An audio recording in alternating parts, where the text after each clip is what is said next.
Hello friends, जैसा कि हमारा चैप्टर जो है chapter 3 class 10th metal and non metal चल रहा था कंटिन्यूसली। तो उसके अंदर हमने क्या देखा, इससे पहले इसकी 5 वीडियो अपलोड्स हो चुकी है, ठीक है। क्योंकि अगर आप इस वीडियो को अब यहाँ से देख रहे हो तो आपको थोड़ी सी दिक्कत होगी, क्योंकि पीछे से जो टॉपिक है वो रिलेटेड है। जैसे इससे पहले जो टॉपिक किया था वो हमने रिफाइनिंग के लिए किया था, और रिफाइनिंग जो है वो इलेक्ट्रोलाइटिक रिफाइनिंग से कनेक्टेड है, क्योंकि रिफाइनिंग से हमें प्योर मेटल नहीं मिलता है, तो उसके लिए जो प्रोसेस यूज़ होगी वो इलेक्ट्रोलाइटिक रिफाइनिंग प्रोसेस यूज़ होगी। तो इसलिए आप उन वीडियोज़ को भी एक बार देख लेना, ठीक है। तो अब हम करते हैं टॉपिक जो है इलेक्ट्रोलाइटिक रिफाइनिंग, ठीक है। तो इलेक्ट्रोलाइटिक रिफाइनिंग के अंदर क्या है, many metals such as copper, zinc, tin, nickel, silver, gold etcetera refine electrolytically. It's means जैसे हम इसके अंदर सिर्फ कौन से मेटल यूज़ कर रहे हैं, copper, zinc, tin, nickel, silver, gold, ये सारे क्या है रिफाइन कब होंगे, इलेक्ट्रोलाइटिकली करके, ठीक है। तो इलेक्ट्रोलाइटिक रिफाइनिंग के लिए ये प्रेफर क्यों किए हैं, क्योंकि ये ही मेटल जो है रिफाइनिंग के काम आ रहे हैं, जिससे हमें प्योर मेटल मिल सकता है, ठीक है। In the process the impure metal is made the anode and thin strip of pure metal is made from cathode, ठीक है। इस सारे पॉइंट्स को मैं एक डायग्राम से एक्सप्लेन करूंगी, कैसे इम्प्योर मेटल एनोड और थिन स्ट्रिप जो है प्योर मेटल कैसे बना रहे हैं, ठीक है। तो इस प्रोसेस के अंदर इलेक्ट्रोलाइटिक रिफाइनिंग जो प्रोसेस है उसके अंदर क्या है, इम्प्योर मेटल हमेशा क्या बनाएगा, एनोड बनाएगा, और जो प्योर मेटल है वो हमेशा कैथोड बनाएगा। रीज़न दूंगी वाई, ठीक है। थर्ड पॉइंट क्या है, अ सॉल्यूशन ऑफ मेटल, मतलब मेटल का एक सॉल्यूशन लेना है। Salt is used as an electrolyte, और इसके अंदर कोई ऐसा साल्ट लेना है जिसको हम इलेक्ट्रोलाइट के लिए यूज़ कर सके। प्रेफर वही करना है जो इलेक्ट्रोलाइट के लिए ही यूज़ हो। After that fourth point is on passing the current through the electrolyte, और जैसे ही इलेक्ट्रोलाइट से हम क्या करेंगे, करंट पास करेंगे, the pure metal from the cathode dissolve in electrolyte, जो प्योर मेटल होगा वो क्या हो जाएगा, डिजोल्व हो जाएगा इलेक्ट्रोलाइट के अंदर, वो क्या हो जाएगा, डिजोल्व हो जाएगा। Then an equivalent amount of pure metal from the electrolyte is deposit on cathode. Equivalent amount मतलब बिल्कुल प्रॉपर अमाउंट में जो मेटल प्योर मेटल होगा वो इलेक्ट्रोलाइट के अंदर जो कैथोड वाली स्ट्रिप होगी उसके ऊपर क्या हो जाएगा, डिपॉजिट हो जाएगा। ये सारे पॉइंट्स अभी अलग लग रहे हैं, डायग्राम से अब बिल्कुल अच्छी तरह अंडरस्टैंड हो जाएंगे, ठीक है। 6th पॉइंट लास्ट क्या है, the soluble impurities go into the solution into insoluble impurities settle down at the bottom of anode। Means जो सोल्यूबल इम्प्योरिटीज है वो सॉल्यूशन के अंदर, और जो इनसोल्यूबल इम्प्योरिटीज़ रह जाएगी, जो इम्प्योरिटीज़ रह जाएंगी ना, वो सारी एनोड के बॉटम में इकट्ठी हो जाएंगी, और उसी को ही हम क्या कहते हैं, एनोड मड कहते हैं, ठीक है। अब इसको मैं एक डायग्राम के द्वारा एक्सप्लेन करती हूँ, बट उससे पहले ये पॉइंट्स एक बार दोबारा से आपको मैं एक्सप्लेन करूँगी। तो पहले एक बार ये डायग्राम देख लो। ये जो डायग्राम है वो इलेक्ट्रोलाइटिक रिफाइनिंग है, हम इसके अंदर कॉपर का मेनली यूज़ कर रहे हैं, ठीक है। और ये वाला क्वेश्चन जो है वो 5 मार्क्स में आता ही आता है। It's very important, very much important. और ये पॉइंट्स जो एक्सप्लेन करोगे उसके साथ ये डायग्राम जरूर एक्सप्लेन करना है, ठीक है। तो इस डायग्राम के अंदर सबसे पहले तो हमने क्या देखा कि इम्प्योरिटी एनोड पे आएगी, राइट, और प्योर मेटल कैथोड पे जाएगा। तो कैथोड के जो प्योर मेटल जो है वो जितना रिलीज होता जाएगा ना एनोड पे, उतना ही इम्प्योर जो है वो क्या हो जाएगा, डिपॉजिट हो जाएगा कैथोड पे। अब मैं डायग्राम के अंदर एक्सप्लेन करती हूँ कि हमारे पास यहाँ क्या रहे, मेटल्स रहे। हमने अभी पढ़ा था कि जो मेटल होंगे वो कौन कौन से होंगे, copper, zinc, tin, nickel, silver, gold, कोई भी हमने इनमें से क्या ले लिया, मेटल ले लिया। अब फिलहाल तो हम टॉपिक किसका ले रहे हैं, कॉपर का ले रहे हैं, राइट। उसके बाद यहाँ पे हमने क्या देखा कि इस प्रोसेस के अंदर जो इम्प्योर मेटल जो है वो क्या बना रहे हैं, एनोड, और प्योर मेटल जो है वो क्या बना रहे हैं, कैथोड। मतलब हमने यहाँ पे 2 नोड ली, ठीक है। इम्प्योर मेटल जो है वो काम करेगा एनोड पे, और जो प्योर मेटल है कॉपर का वो काम कर रहा है कैथोड पे। इतनी बात क्लियर। 2 नोड ली, इम्प्योर काम कर रहा है एनोड पे, प्योर मेटल काम कर रहा है कैथोड पे। इतनी बात सीखी अभी तक हमने, ठीक है। इसके बाद हमने थर्ड पॉइंट क्या पढ़ा था, अभी तक मैंने 2 पॉइंट एक्सप्लेन किए हैं। फर्स्ट पॉइंट कि मेटल लिया, सेकंड पॉइंट कि जो इम्प्योर मेटल है वो एनोड बना रहा है, जो प्योर मेटल है वो कैथोड बना रहा है। सेम चीज़ मैंने डायग्राम के अंदर दिखाई। अब इसके बाद इसने बोला a solution of a metal, metal का एक सॉल्यूशन लिया। After that salt is used as an electrolyte, उसके अंदर हमने ऐसा साल्ट लेना है जो इलेक्ट्रोलाइट का काम करेगा। अब वो साल्ट मैं क्या लेकर चल रही हूँ, कॉपर सल्फेट सॉल्यूशन। मतलब कॉपर सल्फेट सॉल्यूशन हम पहले इसके बारे में पढ़ के भी आए हैं, CuSO4, रिमेंबर इट, ठीक है। तो CuSO4 मैंने इसके अंदर क्या कर लिया, यूज़ कर लिया, कॉपर सल्फेट सॉल्यूशन डाल दिया, ठीक है। उसके बाद अब जैसे ही इलेक्ट्रोलाइट के अंदर मैं करंट पास करूँगी, सॉल्यूशन लिया, ये सारा मेरा कॉपर सल्फेट सॉल्यूशन हो गया। अब फोर्थ पॉइंट क्या बोला इसके अंदर, on passing the current through the electrolyte, इस पूरे इलेक्ट्रोलाइट से जैसे ही मैं करंट पास करूँगी तो प्योर मेटल जो है वो क्या करेगा, कैथोड से डिजोल्व हो जाएगा इलेक्ट्रोलाइट पे। इट्स मीन्स जैसे ही इसके अंदर से करंट पास हुआ, जो प्योर मेटल है कॉपर जो है वो डिजोल्व हो जाएगा किसके अंदर, इलेक्ट्रोलाइट के अंदर, ठीक है। इतनी बात क्लियर। देन फिर उतनी ही मात्रा में जो है कैथोड पे प्योर मेटल क्या हो जाएगा, डिपॉजिट हो जाएगा। यहाँ पे ये पॉइंट था, and equivalent impurities go into the metal from the electrolyte is deposit on the cathode, ठीक है।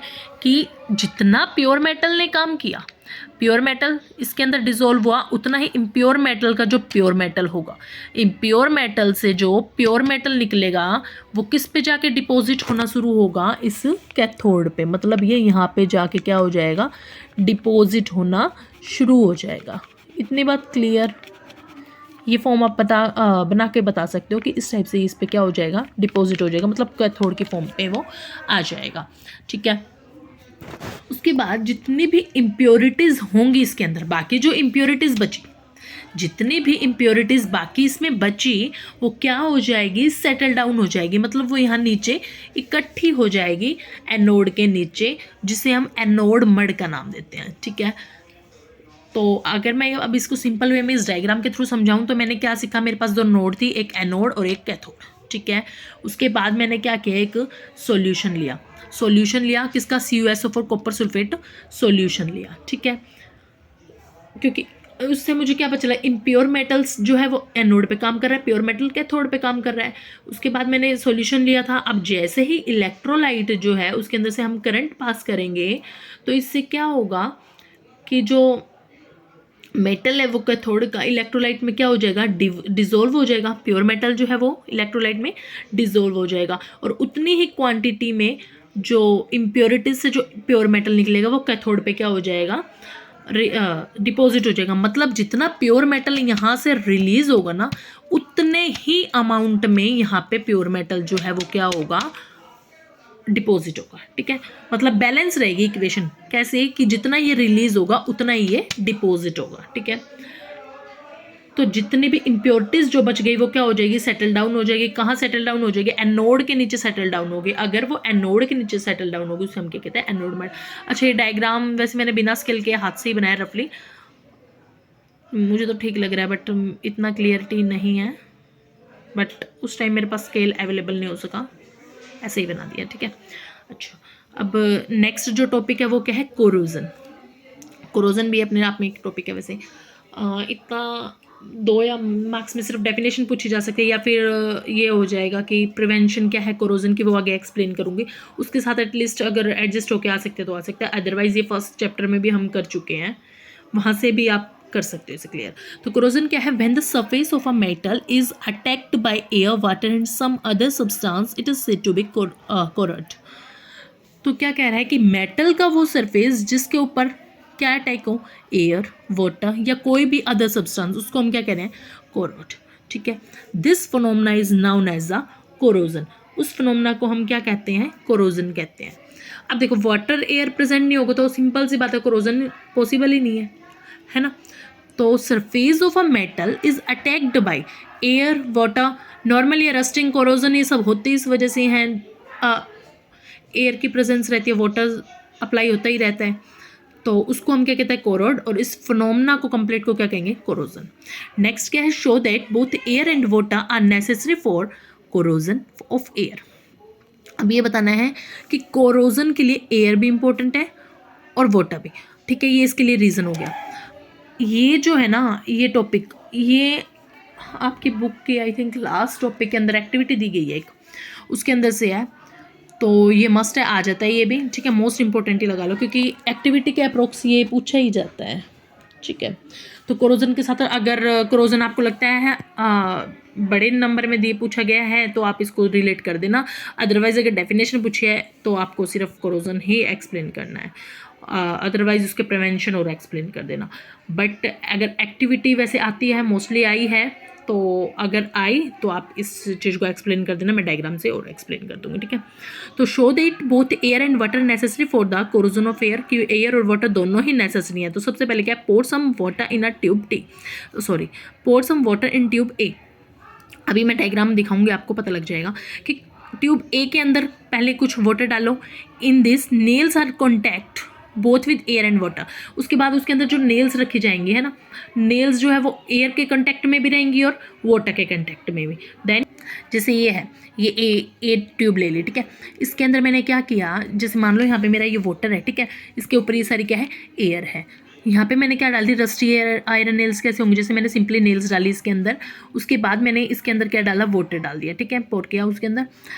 तो जो ये नेल्स हैं वो किस किस के कांटेक्ट में रही, एयर के कांटेक्ट में भी हैं, वाटर के, क्योंकि यहाँ तक मेरा वाटर था, ऊपर मेरी एयर थी, दोनों के कांटेक्ट में ये आ गई। फर्स्ट ए वाले ट्यूब में मैंने यही किया। उसके बाद जो मेरा सेकंड पॉइंट है वो इसके अंदर क्या है, pour boiling water in tube B and the layer of water with 1 millilitre oil कोक इट। अब क्या करना है कि ये जो बी वाली ट्यूब है इसके अंदर पहले बॉइलिंग वाटर डाल दिया। बॉइलिंग वाटर डालने के बाद इसके बाद जो ऊपर वाला पोर्शन रह गया, कोक करनी है, ए को भी कोक किया था, मतलब बंद कर दिया, ठीक है, बी को भी। उसके बाद वाटर डालने के बाद हम क्या करेंगे, इसके अंदर 1 मिलीलीटर ऑयल डाल देंगे। अब रीज़न कि इनके बीच में एक लेयर बनी रहे, जो ये आयरन नेल्स हैं ये इस ऑयल के एयर के कॉन्टैक्ट में ना आए, मतलब इनके बीच में क्या आ गया, एक गैप आ गया, एक गैप आ गया कि ये जो है, ये वाली आयरन नेल ये इस एयर के कॉन्टैक्ट में नहीं आई, ठीक है। ए वाली ट्यूब में हमने क्या किया था, वाटर था, एयर था, कॉन्टैक्ट में आ गई, क्योंकि हमने कुछ नहीं डाला था, ये सिंपली इन दोनों के कॉन्टैक्ट में आई, यहाँ से एयर के कॉन्टैक्ट में, यहाँ से वाटर के कॉन्टैक्ट में। बी के अंदर हमने क्या किया, इसके अंदर मेरे यहाँ तो मैंने बॉइल्ड वाटर डाला ही, ठीक है, बॉइल्ड डिस्टिल्ड वाटर ये तो डाला ही, बट लेकिन मैंने साथ के साथ यहाँ पे एक ऑयल डाल दिया। अब देखो आपको पता ही है ऑयल और वाटर कभी भी कॉन्टैक्ट में नहीं आते, एक अलग से लेयर बन जाती है। तो इसलिए वो लेयर बनाने के लिए कि ये दोनों एक दूसरे के कॉन्टैक्ट में ना आए, लेयर बन जाए, एयर से वो अलग रहे आयरन नेल्स, तो इसलिए मैंने इसके अंदर क्या डाला, ऑयल डाला। ये मेरा ट्यूब बी का काम रहा, ठीक है। दोबारा से एक बार इसके पॉइंट पढ़ लेते हैं बी का, कि pour boiling water in tube B and the layer of water 1 millilitre oil कोक इट, ठीक है। तो बॉइलिंग वाटर डालने के बाद मैंने 1 मिलीलीटर ऑयल डाल दिया, ताकि वो क्या बनी रहे, लेयर बनी रहे, ठीक है। In this case nails are in contact with water only. इसके अंदर क्या देखा कि जो नेल्स हैं वो सिर्फ वाटर के कॉन्टैक्ट में रह रही हैं, ठीक है। अब उसके बाद थर्ड पॉइंट क्या है, put some anhydrous calcium chloride in tube C. अब ट्यूब सी के अंदर क्या करना है, अनहाइड्रस कैल्शियम क्लोराइड डालना है एंड कोकेट, फिर उसे बंद कर देना है। Anhydrous calcium chloride will absorb moisture.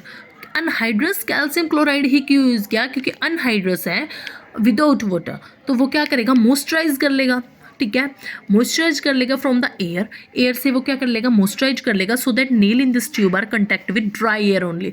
तो इससे क्या होगा, जो नेल्स हैं वो सिर्फ ड्राई एयर से ही कॉन्टैक्ट रखेंगी। देखो अभी इसको ट्यूब सी को देख लेते हैं, इसके अंदर क्या किया मैंने, ये जो सॉल्यूशन लिया वो क्या डाल लिया, अनहाइड्रस कैल्शियम क्लोराइड डाल लिया, ठीक है।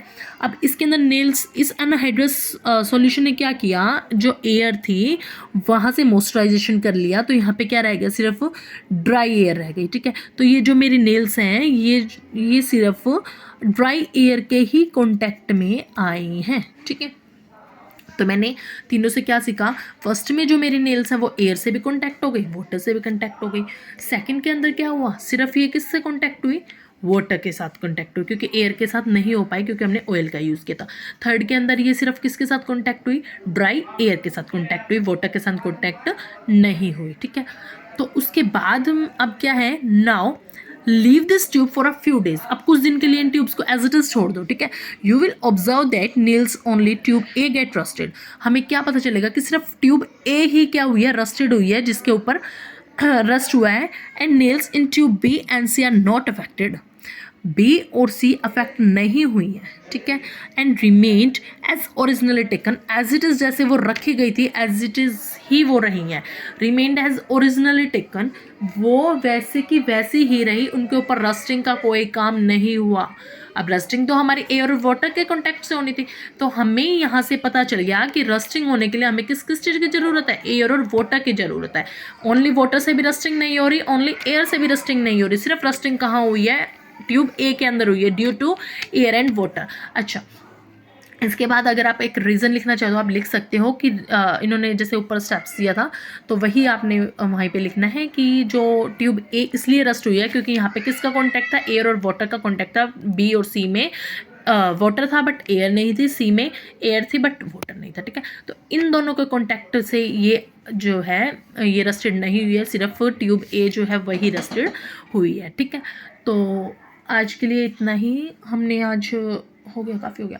अच्छा, इसके बाद लास्ट एक वीडियो और, उससे हमारा जो चैप्टर 3 है वो कंप्लीट हो जाएगा, क्योंकि अगर अब बनाऊंगी तो ज़्यादा लेंथी हो जाएगी जो कि बोरिंग होती है, राइट, ठीक है। और ये डायग्राम मेरे को पता इतनी क्लेरिफाई नहीं है, मैंने बिना स्केल के रफली हैंड से बनाए हैं, थोड़ा सा एडजस्ट कर लेना, वैसे बट नोट्स के हिसाब से बहुत अच्छा है, ठीक है। ठीक है, नेक्स्ट वीडियो में इस चैप्टर को कंप्लीट करते हैं, उसके बाद नेक्स्ट चैप्टर स्टार्ट करेंगे, carbon and its compound, which is very very very much interested chapter, ठीक है। Till then take care and bye bye.